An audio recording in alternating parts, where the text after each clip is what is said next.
Hello बच्चों, आज concept academy Sonbhadra में हम लोग योगा सब्जेक्ट पढ़ेंगे। योगा में सबसे पहले हम लोग चैप्टर फर्स्ट की शुरुआत करते हैं। चैप्टर नंबर फर्स्ट में बच्चों इसमें जो टॉपिक दिए गए हैं, सबसे पहला टॉपिक दिया गया बच्चों क्रिया। क्रिया को हम लोग षटक्रम भी कहते हैं, षटक्रमा कहेंगे बच्चों। इसके बाद इसमें दूसरा टॉपिक दिया गया है आसना और थर्ड टॉपिक दिया गया है प्राणायाम। जल्दी मैं यहाँ क्लास 12th की बात कर रहा हूं, पर इस सब टॉपिक को क्लास 11th में भी कवर किया गया है। क्लास 11th की योगा बुक में भी ये टॉपिक कवर किए गए हैं, पर हम लोग सीबीएसई बोर्ड को देखते हुए इन टॉपिक्स को तैयार करेंगे। सबसे पहले टॉपिक को मैं कवर करता हूं, क्रिया और षटकर्मा। जल्दी बच्चों, ये है क्या? पुराने जमाने में अपने इंटरनल्स ऑर्गन्स को क्लीन करने के लिए प्रोसेस किए जाते थे, क्रिया या षटकर्मा। अगर मैं इस क्रिया के टाइप देखूं, जल्दी इसको षट क्रिया भी कहते हैं कई लोग बच्चों, तो ये 6 टाइप में बटी हुई है। सबसे पहला जो क्रिया है वो क्या है? आपकी नेति क्रिया, दूसरी वस्ती, धोती, नोली, त्राटक एंड कपालभाति।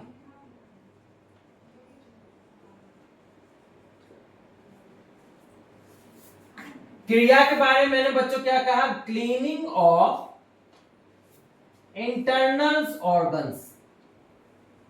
जो भी हमारे इंटरनल ऑर्गन्स है उनकी क्लीनिंग के लिए क्रियाज की जाती है। और नेति क्रिया, सबसे पहला जो इसका टाइप है नेति क्रिया, वो किस लिए की जाती है? Cleaning of nasal passage.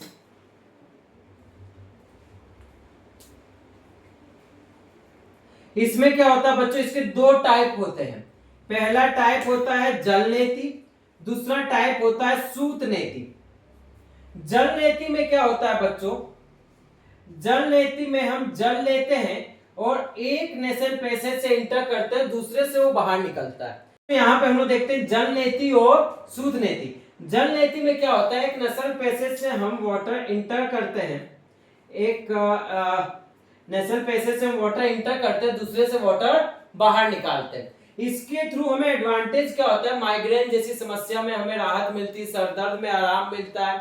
और इसमें और बच्चों हमें क्या होते हैं? जो हमारा इंफेक्शंस होता है नसल पैसेज में वो दूर होते हैं, एक्स्ट्रा म्यूकस दूर हो जाता है, जिससे चेहरे पे ग्लो ऑटोमेटिक आता है। उसके बाद इसके प्रिकॉशंस क्या है? क्योंकि जब भी बोर्ड एग्जाम में क्वेश्चन पूछा जाएगा तो इसके एडवांटेज, इसका प्रोसेस, एडवांटेज एंड इसके प्रिकॉशंस क्या है? जब भी आप जल नेति करें तो आप ये ध्यान रखें कि माइंड में पानी ना जाए।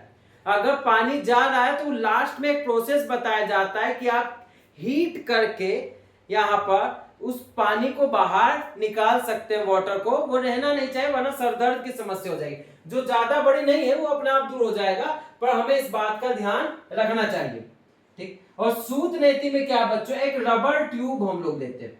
सूत नेति में रबर ट्यूब। मैं जल नेति का अगर पोर्ट बनाऊं तो बच्चों कुछ इस तरीके का उसका ये पोर्ट होता है जल नेति का। यहां से हम नसल पैसेज में पानी डालते हैं, दूसरे से निकलता है। ये रबर ट्यूब है। इस रबर ट्यूब में आप में डालने का एक सिरा होगा। ये रबर ट्यूब क्या होती है? एक नेसल पैसेज से इंटर की जाती है और माउथ के थ्रू बाहर निकाली जाती है। और आप इससे क्या करते हैं? अपने नसल पैसेज को क्लीन करते हैं। तो क्लीनिंग प्रोसेस में क्या होता है? जिनको साइनस की समस्या होती है वो दूर हो जाती है, क्योंकि आपको पता है साइनस का कोई इलाज नहीं है। अगर एक बार सर्जरी हो जाए तो दोबारा भी हो सकता है। तो इस सूत नेति से हमें एडवांटेज मिलता है। और जनरली सूत नेति को किसी योगा गुरु के अंडरस्टैंडिंग में ही हमें करना चाहिए, देख रेख में ही करना चाहिए। अच्छा, अब उसके बाद हम लोग आते हैं वस्ती पर। वस्ती क्या है बच्चों? वस्ती एक पुरानी क्रिया है जो कि क्या कहते हैं? लार्ज इंटेस्टाइन या रेक्टम को साफ करने के लिए की जाती थी। इस वस्ती में क्या किया जाता था बच्चों? अगर मैं कहूं cleaning of cleaning of rectum and large intestine, large intestine. इसमें क्या होता था बच्चों, एनस के थ्रू, एनस के थ्रू जो योगी होते थे पहले, वो एनस के थ्रू नदी में बैठकर पानी खींच लेते थे और उसी पानी को फिर एनस के थ्रू बाहर निकाल देते थे, जिससे लार्ज इंटेस्टाइन की जितनी भी प्रॉब्लम होती थी, इन्फेक्शंस की सबसे ज्यादा प्रॉब्लम होती है आजकल, तो वो प्रॉब्लम्स क्या होती है, दूर हो जाती, पाइल्स की प्रॉब्लम, इन्फेक्शंस की प्रॉब्लम, ये सभी प्रॉब्लम से राहत मिलती थी। पर इस समय जनरली ये प्रोसेस तो कोई कर नहीं पाएगा, तो वस्ती को दूसरे नाम से भी जाना जाता है, एनीमा। और ये दो टाइप की होती है, dry enema and wet enema. Dry enema और वेट एनीमा क्या होता है, यहां पर यौगिक विधि में ड्राई एनीमा एनस के थ्रू चढ़ाई जाती है, एनस के थ्रू चढ़ाई जाती है, या वेट एनीमा एनस के थ्रू चढ़ाई जाती है और उसको फिर निकाल दिया जाता है, जिससे क्या होता है, लार्ज इंटेस्टाइन रेक्टम जो जितना भी ये पोर्शन से, ये इन्फेक्शन से फ्री हो जाए, जितना भी इसमें वेस्टेज बचा वो बाहर निकल जाए। ठीक, अब उसके बाद हम लोग आते हैं बच्चों धोती पर। धोती क्या होती थी, cleaning of stomach, cleaning of stomach process, इसको हम लोग कहते हैं बच्चों धोती। धोती क्रिया में क्या होता है बच्चों, ये 3 टाइप की होती है, धोती क्रिया 3 टाइप की होती है। पहला होता है बच्चों ये कुंजल क्रिया, धोती क्रिया में सबसे पहले आती है कुंजल क्रिया, फिर दूसरी आती है वमन धोती, और तीसरी आती है बच्चों दंड धोती। जनरली कुंजल क्रिया क्या होती है, आपको याद होगा कि आपके घरों में जो बूढ़े बुजुर्ग होंगे वे सुबह उठते ही खाली पेट 3, 4 या 5 गिलास पानी पी जाते थे और उसको फिर कुल्ला करके बाहर निकाल देते थे, जिससे क्या होता था, उनका स्टोमक बिल्कुल क्लीन हो जाता था, या एक्स्ट्रा एसिड जो होता था वो बाहर निकल जाता था। तो ये होती बच्चों कुंजल क्रिया, इससे स्टोमक को क्लीन करने के प्रोसेस में काम आती है और इसोफेगस को भी साथ में ये क्लीन करती है। उसके बाद वमन धोती, वमन धोती जो क्रिया है बच्चों, इस क्रिया में क्या होता है,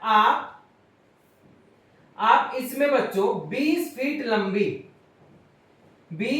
लंबी धोती लेते हैं बच्चों और 3 इंच चौड़ी, 20 फीट लंबी और 3 इंच चौड़ी आप विड्थ है इसकी, और ये लेंथ है, ये क्या है, लेंथ है।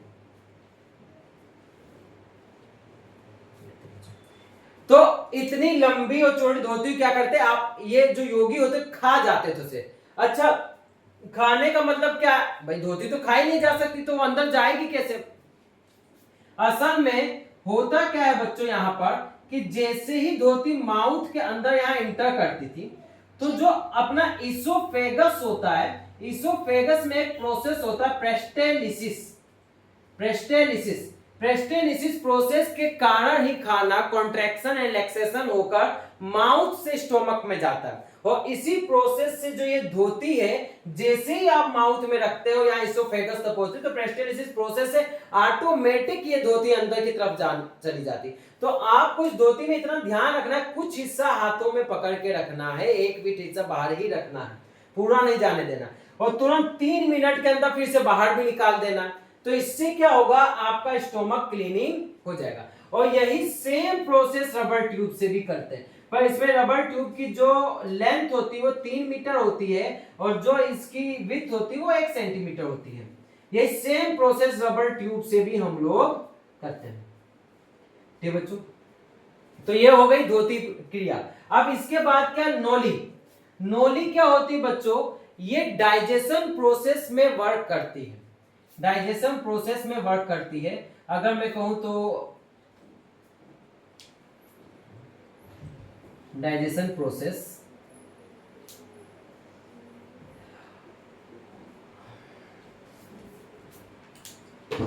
अगर बच्चों यहां पर देखा जाए तो cleaning of small intestine, small and large intestine को भी इसमें इंक्लूड किया जा सकता है। इसे कई लोग अग्निसार के नाम से भी जानते हैं, अग्निसार क्रिया। इस क्रिया में होता क्या है बच्चों, आप पूरी एयर बाहर की तरफ निकाल देते हैं, एक्सहेल कर देते हैं, और एक्सहेल करने के बाद आप पेट को अंदर बाहर दाएं बाएं की तरफ घुमाते हैं, तो इससे पेट में कहीं भी कोई वेस्टेज रह गया तो वो ऑटोमेटिक रेक्टम के तरफ पहुंच जाता है। हाँ, और वहां पर कोई भी स्टोन बनने के चांसेस नहीं रह जाते, और आपका डाइजेशन प्रोसेस भी स्ट्रोंग होता है बच्चों। तो ये भी 3 टाइप की होती है। वमा, वमा माने क्या होता है बच्चों, लेफ्ट। मध्यमा, मध्यमा माने क्या होता है बच्चों, मिड। और दक्षिणा, दक्षिणा माने क्या होता है बच्चों, राइट। मतलब जो पेट को लेफ्ट राइट और मीडियम में घुमाया जाता है उसी को हम लोग कहते हैं नौली या अग्निसार क्रिया। उसके बाद बच्चों आती है हमारी त्राटक क्रिया। उसके बाद बच्चों हमें आती है त्राटक क्रिया। त्राटक क्रिया क्या होती, त्राटक क्रिया क्या होती, कंसंट्रेशन लेवल को हाई करती है, कंसंट्रेशन लेवल। यह कंसंट्रेट करती किसी बच्चों को। इस क्रिया में करते क्या है बच्चों, जनरली बच्चों में एक बात बता दो, यहां पर मैं सभी के बारे में समझा रहा हूं, इसके प्रोसेस, एडवांटेज एंड प्रिकॉशंस को आप ध्यान रखिएगा, बोर्ड में वही पूछे जाते हैं। त्राटक क्रिया में बच्चों क्या होता है, एक मोमबत्ती होती है, मोमबत्ती या दिया आप कुछ भी ले लेंगे, उसकी लो को हम वज्रासन या सुखासन में बैठकर एक टक देखते हैं, इसका तभी नाम त्राटक। एक टक, एक टक उस मोमबत्ती को देखते बिना पलक झपकाए, और जब हमारी आंखों से पानी गिरने लगेगा तब हम आंखों को बंद कर लेते हैं, और फिर ये दूसरे टाइम, और जब तक माइंड में, जब आंख बंद करेंगे तो उस मोमबत्ती की लो माइंड में रहेगी, और जब तक वो झलक रहेगी आपको आंख बंद रखनी है, जब जैसे वो झलक गायब होगी फिर आंख खोलेनी, फिर दूसरे टाइम करेंगे, फिर थर्ड टाइम पे। 3 बार से ज्यादा इस क्रिया को नहीं किया जाता।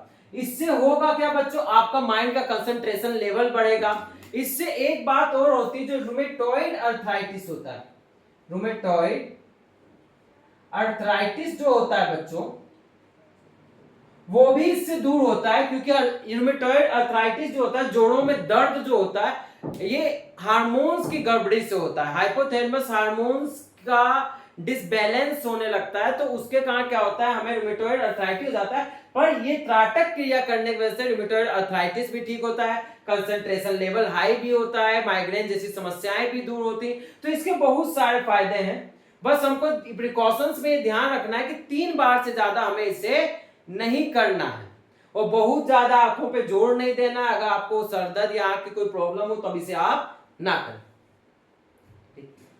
अब इसके बाद बच्चों हमारी लास्ट क्रिया बचती है, आप चाहे तो इसका स्क्रीनशॉट ले सकते हैं बच्चों, इसका स्क्रीनशॉट ले लीजिए। मैं लास्ट वाला यहां पर बच्चों इसे मिटाकर कपाल भाती, कपाल भाती क्या है बच्चों, कपाल भाती, कपाल भाती में बच्चों हम लोग क्या करते हैं, एयर को फोर्सफुली हम लोग एक्सहेल करते हैं, वो नेचुरली इनहेल होती है, उस पर हम लोग ध्यान नहीं देते, फोर्सफुली हम एक्सहेल करते हैं। एक्सहेल करते समय हमारी जो बेली है वो अंदर की तरफ जाती है। तो इस क्रिया से बच्चों को बहुत सारे फायदे होते हैं। ओबेसिटी में तो इसका सबसे बड़ा फायदा है कि मोटापा तो दूर होता ही होता है, इससे बीपी जैसे सिस्टम को भी क्योर किया जाता है। अगर कहीं पर क्लोटिंग हुई हो तो उसको भी दूर किया जा सकता है कपालभाति प्रोसेस से। तो कपालभाति प्रोसेस के एडवांटेज बहुत हैं, और इसमें हमें प्रिकॉशंस हमेशा ध्यान रखना होता है कि ये खाली पेट ही किया जाए। अगर आप खाली पेट नहीं करेंगे तो अपेंडिक्स होने का इसमें बच्चों डर रहता है, अगर भरे पेट करते हैं तो, क्योंकि खाना लार्ज इंटेस्टाइन में ना जाकर अपेंडिक्स में चला जाएगा, तो वहां आपको ये प्रॉब्लम होगी। तो कपालभाति प्रोसेस को आप खाली पेट सुबह या शाम कर सकते हैं, और इसके बहुत सारे फायदे होते हैं। सबसे ज्यादा फायदा ओबेसिटी में मिलता है, और इसको आप डायबिटीज के पेशेंट भी कर सकते हैं, उनमें भी सबसे ज्यादा फायदा मिलता है। ठीक है बच्चों, ये हमारी क्रिया खत्म हुई, आप इसका स्क्रीनशॉट ले सकते हैं।